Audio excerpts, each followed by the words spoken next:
حلال طریقے سے کمایا لیکن اس کی زکوٰۃ ادا نہیں کی. تو اب وہ نیکی کا جو فلسفہ ہے وہ آیت البر کے اندر بیان ہو رہا ہے. اعوذ باللہ من الشیطان الرجیم، بسم اللہ الرحمن الرحیم، سورۃ البقرہ آیت نمبر 177. لیس البر ان تولوا وجوہکم قبل المشرق والمغرب. نیکی صرف یہ نہیں ہے کہ تم اپنا رخ مشرق یا مغرب کی طرف کر لو. بیسیکلی یہودیوں کو ٹونٹ کیا جا رہا ہے نا. پیچھے پس منظر میں ہم تحویل قبلہ کا مضمون کور کر چکے ہیں.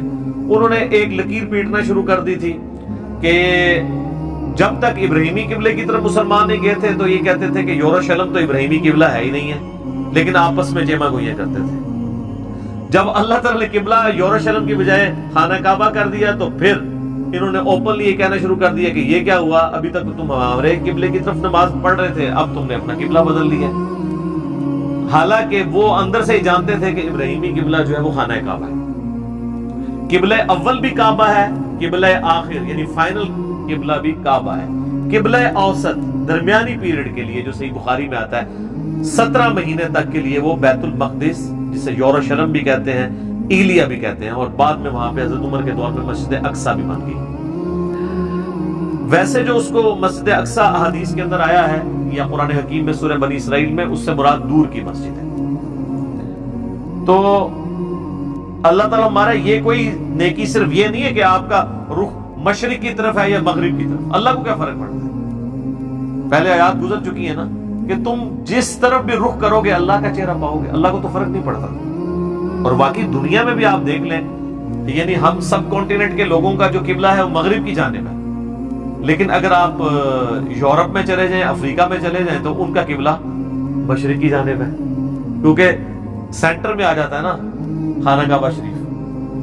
تو خانہ کعبہ شریف سے جو پرلی طرف لوگ آباد ہیں وہ مشرق کی طرف منہ کرتے ہیں، جو اس طرف لوگ آباد ہیں وہ مغرب کی طرف منہ کرتے ہیں. تو اللہ کو تو فرق نہیں پڑتا. نیکی صرف یہ نہیں ہے کہ تم اپنا چہرہ مشرق یا مغرب کی طرف کرو، وَلَٰكِنَّ الْبِرَّ، بلکہ نیکی یہ ہے.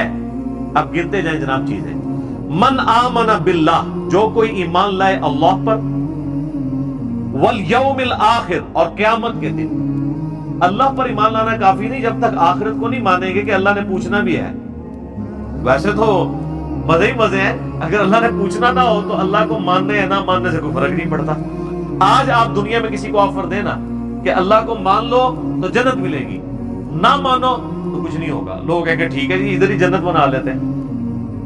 اصل چیز ہے آخرت کی جواب دہی. جو ایمان لائے اللہ پر اور آخرت کے دن کی جواب دہی کے اوپر، والملائکۃ، اور فرشتوں پر، والکتاب، اور کتابوں پر، والنبیین، اور تمام انبیاء پر. یہ تو ہوگی بنیادی ایمانیات. اللہ پر ایمان، آخرت پر ایمان، فرشتوں پر ایمان، کتابوں پر ایمان، اور ایمان بالرسالت. ویسے تو یہ مین 3 کیٹیگری میں فال کرتی ہیں چیزیں جو ہم کہتے ہیں عقائد ثلاثہ ہیں مسلمانوں کی: عقیدہ توحید، عقیدہ رسالت، اور عقیدہ آخرت. عقیدہ توحید کے اندر ہی فرشتوں پہ ایمان بھی آتا ہے. ظاہر ہے کہ اللہ تعالیٰ نے وہ نمائندے مقرر کیے ہوئے ہیں، سب کیٹیگری میں فال کر جاتی ہیں. عقیدہ رسالت کے اندر ہی کتابوں پہ ایمان آتا ہے کیونکہ کتابیں انبیاء پہ ہی نازل ہوتی ہیں. یعنی اگر آپ بڑی بڑی 3 کیٹیگریز بنائیں نا تو تمام اسلامی عقائد انہی 3 کیٹیگریز کے اندر فال کرتے ہیں. یا وہ عقیدہ توحید سے ریلیٹڈ ہوں گے، یا عقیدہ رسالت سے، یا عقیدہ آخرت سے. اب اگر ہم عذاب قبر کی بات کریں تو یہ عقیدہ آخرت کے اندر، کیونکہ یہ دنیا کی زندگی کے بعد کی چیز ہے. اور جتنی شریعت ہے وہ عقیدہ رسالت کے اندر فال کرتی ہے کہ نبی الاسلام نے جو پیٹرن آف لائف دیا ہے اس کے مطابق آپ نے زندگی گزارنی ہے. وَآتَ الْمَالَ عَلَى حُبِّهِ ذَوِي الْقُرْبَى وَالْيَتَامَى وَالْمَسَاكِينَ وَابْنَ السَّبِيلِ، اور مال خرچ کرنا اس کی محبت میں اپنے قریبی رشتہ داروں پر، یتیموں پر، مساکین پر، اور مسافروں پر. وَالسَّائِلِينَ وَفِي الرِّقَابِ، اور جو غلام آزاد کرنے کے لیے اور مانگنے والوں کے لیے، جو لوگ آ جائیں خود مانگنے کے لیے، ان پر خرچ کرنا اور گردنیں چھڑانے کے لیے، غلام آزاد کرنے کے لیے۔ اچھا، اب یہ جو علی حبی ہی ہے نا، اس میں ہاں کی ضمیر اللہ کی طرف بھی جا سکتی ہے کہ اللہ کی محبت میں کوئی شخص مال خرچ کرے اپنے رشتہ داروں پر، یتیموں پر، مسکینوں پر، مسافروں پر، اور سوال کرنے والے اور غلام چھڑانے کے لیے۔ اور ہاں کی ضمیر جو ہے وہ مال پہ بھی جا سکتی ہے کہ مال کی محبت کے باوجود، اس کی محبت میں، مال کی محبت میں ہوتے ہوئے بھی مال خرچ کرنے کے لیے تیار ہو جائے۔ یعنی دل میں تو ہر ایک بندے کے مال کی محبت ہے نا، اس محبت کی پرواہ نہ کرے جو مال کے ساتھ اس کا شغف ہے، مال سے محبت رکھنے کے باوجود مال اللہ کی راہ میں دے دے، تو کیا وہ ثابت کرے گا کہ مجھے اللہ کی محبت جو ہے وہ مال کی محبت سے بڑھ کر ہے۔ اب ترتیب اللہ تعالیٰ نے لگائی ہے ایسی جو پنچ کرنے میں، سب سے پہلے رشتہ داروں کا نمبر، کیونکہ رشتہ داروں کو دینا یہ سب سے مشکل کام ہے۔ رشتہ داروں کو پھلتا پھولتا دیکھنا یہ شیطان نہیں برداشت کرنے دیتا۔ جتنا جیلسی فیکٹر ہے وہ رشتہ داروں کے ساتھ ہوتا ہے۔ یہ جتنے تعویذ دھاگے بھی آپ سنتے ہیں لوگ کرواتے ہیں وہ رشتہ دار کرواتے ہیں۔ باہر کے لوگوں کو کیا ضرورت ہے کسی سے جیلسی کرنے کی یا حسد کرنے کی؟ رشتہ دار، اسی لیے انسان رشتہ داروں کو اگنور بھی کر رہا ہوتا ہے۔ تو اللہ تعالیٰ نے پہلی ضرب یہ لگائی ہے کہ سب سے پہلے رشتہ داروں کا حق ہے۔ اچھا، رشتہ داروں میں یہ کوئی نہ سمجھے کہ میرے کزنز جو ہیں یا میرے ماموں خالو، نہیں، سب سے پہلے رشتہ دار آپ کے بیوی، بچے، ماں باپ، بہن بھائی ہیں، اس کے بعد باقی رشتہ دار۔ لوگ اکثر پوچھ رہے ہوتے ہیں کہ وہ زکوٰۃ دینی ہے، بہن میری بیوہ دے دے، بھئی اس سے زیادہ کوئی حقدار ہی نہیں ہے، اس کا تو کوئی کمانے والا نہیں، بھائی کو دے دیں، بالکل دے سکتے ہیں، سب سے زیادہ حقدار وہ لوگ ہیں۔ اس کے بعد یتیم، ظاہر ہے یتیموں کا کوئی سرپرست نہیں ہے، مشکل ہے ان کے لیے زندگی گزارنا۔ مساکین جو بالکل غربت کی، جس کو آپ کہتے ہیں نا کہ وہ سطح غربت سے نیچے کی زندگی گزار رہے ہیں، اور مسافر۔ اب یہ مسافر والا معاملہ آج کل ذرا سمجھنا مشکل ہے۔ آپ ذرا آج سے 100 سال پہلے چلے جائیں نا تو پھر آپ کو یہ بات سمجھ آئے گی کہ جو لوگ سفر پر نکلتے تھے دوسرے ملکوں کے سفر پر، اس وقت تو ملکوں کی باؤنڈریز بھی ایسا نہیں بنی تھی۔ آپ کو پتا ہے یہ ملکوں کی باؤنڈریز جو ہے نا، یہ 20ویں صدی کی بدعت حسنہ ہے۔ اس سے پہلے ملک نہیں ہوتے تھے۔ جب سلطنت عثمانیہ ٹوٹی ہے اور جنگیں عظیم ہوئی ہیں، اس کے بعد یہ ملکوں کی ڈویژن اور یہ ویزے شروع ہیں، ورنہ لوگ پہلے خانہ بدوشی کی زندگی گزارتے تھے۔ آج بھی اگر یہ ملکوں کی باؤنڈریز ختم کر دی جائے نا تو دنیا سے غربت ختم ہو جائے۔ اب کتنے ٹیلنٹڈ لوگ ہیں جن کے پاس یہ ٹیلنٹ نسل در نسل موجود ہے کہ وہ زمین میں زراعت کا کام کر سکتے ہیں، لیکن غریبوں کے پاس زمینیں نہیں ہیں۔ ایسے کئی لوگ ہیں۔ اب ایسے لوگ کہ انڈیا میں آباد ہیں، اگر وہ پاکستان میں آ جائیں، ان کو نیشنلٹی یہاں کی مل جائے، کم از کم مسلمانوں کو، ویسے تو ہندوؤں کو بھی دینے میں کوئی حرج نہیں ہے تالیف قلب کے لیے، تو یہاں پہ آ کے آبادی کر سکتے ہیں، ہماری اکانومی کو بہتر کر سکتے ہیں۔ پاکستان کے اندر کئی علاقے ایسے موجود ہیں جہاں پہ زراعت کی جا سکتی ہے، صرف وہاں تک ایک نہر پہنچانے کی دیر ہے۔ تو آپ دیکھیں، یہ جب تک نہری نظام نہیں تھا پاکستان انڈیا میں بنا ہوا تو یہ اتنی ہریالی نہیں تھی یہاں پہ۔ اب تو آپ دیکھیں جناب، کایا پلٹ گئی ہے جب سے یہ سسٹم بنا ہے ان 100 سالوں کے اندر۔ آج بھی آپ دیکھ لیں، دنیا رو پیٹ رہی ہے۔ سب سے محفوظ ترین علاقے صحت کے پوائنٹ آف ویو سے، رزق کے پوائنٹ آف ویو سے، موسم کے پوائنٹ آف ویو سے یہی ہے۔ انڈیا، پاکستان، بنگلہ دیش، یہ پورا ایک ریجن۔ تو پہلے جو لوگ سفر اختیار کرتے تھے تو سفر میں اگر آ کے قافلے کو کسی نے لوٹ لیا تو وہ اگر نکلے ہوئے 6 مہینے کے سفر کے اوپر، ظاہر ہے کم از کم تو اتنے ہوتے تھے سفر۔ یہاں سے جو حج کرنے جاتے تھے 4 مہینے جانے کے لگتے تھے، 4 مہینے آنے کے۔ ایک حج کے موقع پہ نکلتے تھے نا تو اگلے حج کے موقع پہ وہ حج کر کے واپس آتے تھے۔ اسی لیے تو وہ رشتہ داروں سے گلے لگ کے تو رو کے جاتے تھے، پتہ نہیں واپس آنا ہے کہ نہیں آنا، اور وہ واپس آنا ہے پیچھے کو مر جائے۔ تو ویسے پہلے حج بڑا مشکل تھا۔ 4 مہینے کا سفر کدھر، اور آج 4 گھنٹے کی فلائٹ ہے اسلام آباد سے جدہ کی، اور کوئی تکلیف نہیں ہے۔ ذرا سی آنکھ لگتی ہے تو جناب جدہ آ جاتا ہے، اور 4 مہینے آپ نے سواری پہ سفر کرنا ہے، یا اگر کوئی سپوز بحری جہاز میں بھی جاتا تھا 2 ہفتے تو لگ ہی جاتے تھے، اور اس میں کئی لوگوں کو سی سیکنس ہو جاتی تھی، کیونکہ سمندر کی ایک خاص اسمیل ہے مچھلیوں کی وجہ سے، وہ لوگوں کے دماغ کو چڑھ جاتی ہے۔ کئی لوگوں کے ساتھ ایسا ہوتا ہے وہ پورے راستے 2 ہفتے تک الٹیاں کرتے جاتے تھے۔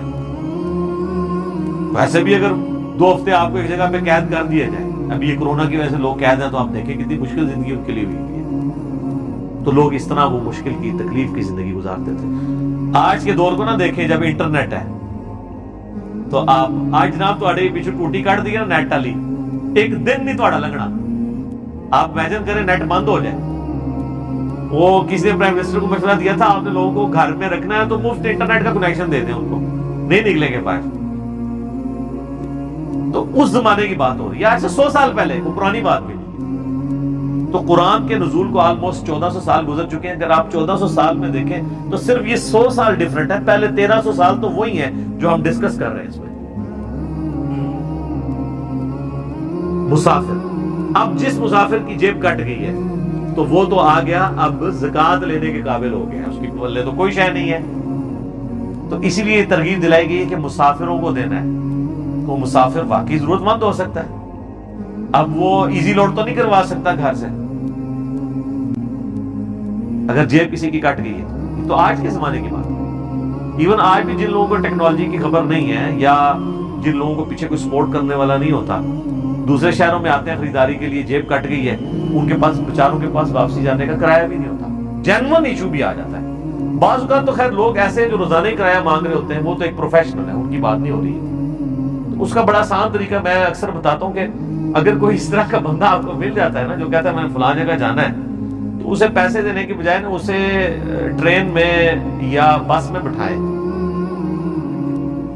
تو اور ٹرین والے جہاں سے ٹکٹ لینے والا ہے اس کو بھی بتا دیں ٹکٹ واپس کرے تو پھاڑ دینا ہے اور پیسے تو رکھ لینے ہیں، اور کنڈکٹر کو بتا دیں کہ اگر یہ ٹکٹ واپس کر کے اترے تو پیسے تیرے، اس کو نہیں دینے، تاکہ جینوئن پتہ چل جائے۔ بعض اوقات وہ لے کے چڑھ جاتے ہیں، پھر کنڈکٹر کے ساتھ تھوڑی کر کے آگے جا کے اتر جاتے ہیں، پیسے اپنی جیب میں ڈال دیتے ہیں۔ تو بجائے یہ کہ ان کے ہاتھ میں پیسے دینے کے، ان کو اس طریقے سے اکوموڈیٹ کیا جائے۔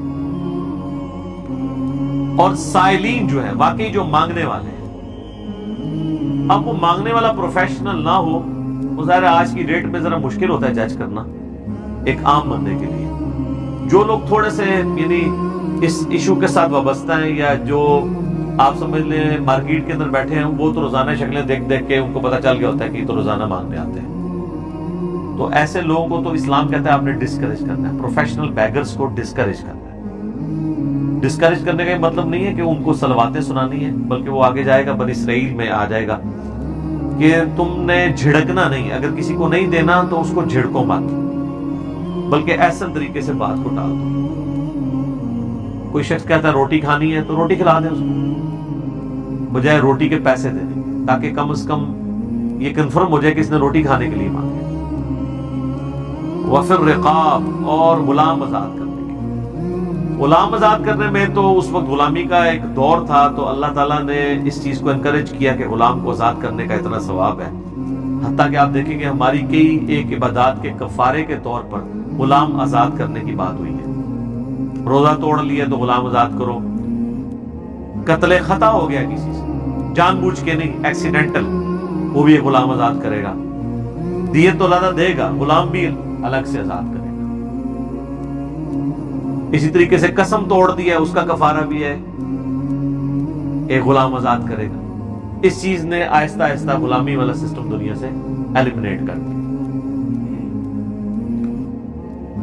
آج کے دور میں آپ اس کی ماڈرن فارم لے سکتے ہیں، مقروض کی گردن چھڑانا، وہ بھی آلموسٹ غلام ہو چکا ہوتا ہے۔ اگر کوئی واقعی جینوئن کیس آپ کے سامنے ہے اور آپ کو اللہ تعالیٰ نے استطاعت دی ہے، تو آپ بجائے یہ کہ 1000 بندوں میں اپنی زکوٰۃ تقسیم کرتے رہے، کسی ایک بندے کو ایک بار اس کی گردن آزاد کروا دیں اس طرح کے قرض سے، تاکہ وہ سٹیبل ہو سکے، بشرطے کہ وہ سٹیبل ہو، یہ نہ ہو کہ وہ گردن چھڑا کے اور جا کے آگے قرضہ لے لے۔ ایسے لوگ بھی ہوتے ہیں، کئی لوگ ہیں یعنی ان کو آپ تھوڑا سا کاروبار سیٹ کر کے دیں تو وہ چیزیں بیچ کے پھر کسی اور کے پاس جا کے مانگنا شروع کر دیتے ہیں، اور وہ پروفیشنل بیگرز ہوتے ہیں. ان چیزوں کو بھی دیکھنے کی ضرورت ہوتی ہے. اچھا، اب اللہ تعالیٰ نے ایمانیات کے بعد اعمال کا دو ہی چیزیں ہیں نا، ایمان اور عمل. ایمانیات ہیں اور عمل صالح. ایمانیات تو آ گئی، عقیدہ، توحید، رسالت اور آخرت. اس کے بعد اعمال کا جب سلسلہ شروع ہے تو آپ دیکھ لیں حقوق العباد پہلے ذکر ہوئے کہ اللہ کی راہ میں اپنا مال خرچ کرنا ہے، جیب ڈھیلی کرنی ہے، اور کس طریقے سے اپنے رشتہ داروں پہ خرچ کے، اپنے قریبی مساکین جو لوگ ہیں ان پہ خرچ کر کے، اور جو مسافر ہیں گردنیں چھڑانے کے لیے، اور جو لوگ غریب ہیں مانگنے والے ان کو دے کر. اس میں ایک حدیث بھی ہے بخاری مسلم دونوں میں. نبی علیہ السلام نے فرمایا جو شخص یہ چاہتا ہے نا کہ اللہ تعالیٰ اس کی عمر میں برکت کر دے، عمر دراز کر دے اور رزق میں کشادگی کر دے، تو وہ اپنے رشتہ داروں کے ساتھ حسن سلوک کرے، صلہ رحمی کرے. یہ بڑا زبردست ایک ذریعہ ہے، لیکن یہ کام کرنا مشکل ہے. اصل بات یہ ہے، یہ کہنا بہت آسان ہے، لیکن رشتہ داروں کے ساتھ حسن سلوک کرنا ذرا مشکل کام. اب حقوق العباد کے بعد حقوق اللہ کا ذکر آ رہا ہے. وَأَقَامَ الصَّلَاةَ. اب دیکھیں نماز سے بڑی کون سی عبادت ہو سکتی ہے، لیکن اللہ نے اسے بعد میں ذکر کیا. اور قائم کرنا نماز کو. وَآتَ الزَّكَاةَ. اور زکوٰۃ دینا یا تزکیہ نفس کرنا، دونوں معنی درست ہیں. وَالْمُوفُونَ بِعَهْدِهِمْ إِذَا عَاهَدُوا. اور پورا کرنا اپنے وعدوں کو جب کہ وہ کسی سے وعدہ کریں. ایمان والوں کی یعنی یہ بات بتائی جا رہی ہے. وَالصَّابِرِينَ فِي الْبَأْسَاءِ وَالضَّرَّاءِ. اور صبر کرنے والے لوگ مصیبت کے حالات میں اور سختی کے حال میں. وَحِينَ الْبَأْسِ. اور لڑائی کے دوران یعنی جہاد کے دوران. ظاہر ہے کہ مصیبت میں، تنگی میں، تنگی کون سی آ سکتی ہے؟ مال کی تنگی بھی، قحط سالی بھی آ سکتی ہے، اور جہاد میں تو ظاہر ہے کہ ایک تکلیف سے گزرنا پڑتا ہے. اس میں وہ صبر اختیار کرنے والے لوگ ہوتے ہیں. اولئک الذین صدقوا. تو ایسے لوگ ہیں جو کہ اپنے یعنی دعوی ایمان کے اندر سچے ہیں. واولئک هم المتقون. اور یہی وہ لوگ ہیں جو حقیقی طور پر پرہیزگار ہیں. یعنی تقوی کا معیار اللہ کے نزدیک جو ہے، اب یہاں پہ کہیں آپ دیکھ لیں کہ کوئی لمبی داڑھی ہونا، پگڑی ہونا، شلوار ٹخنوں سے اوپر ہونا، شکل و صورت جو ہے وہ کوئی مذہبی گیٹ اپ بنا لینا، کوئی اس چیز کا کہیں پہ ذکر نہیں ہے. چند ایک بنیادی چیزوں کا ذکر ہے. ایمانیات کے بعد حقوق العباد، اور اس کے بعد حقوق اللہ.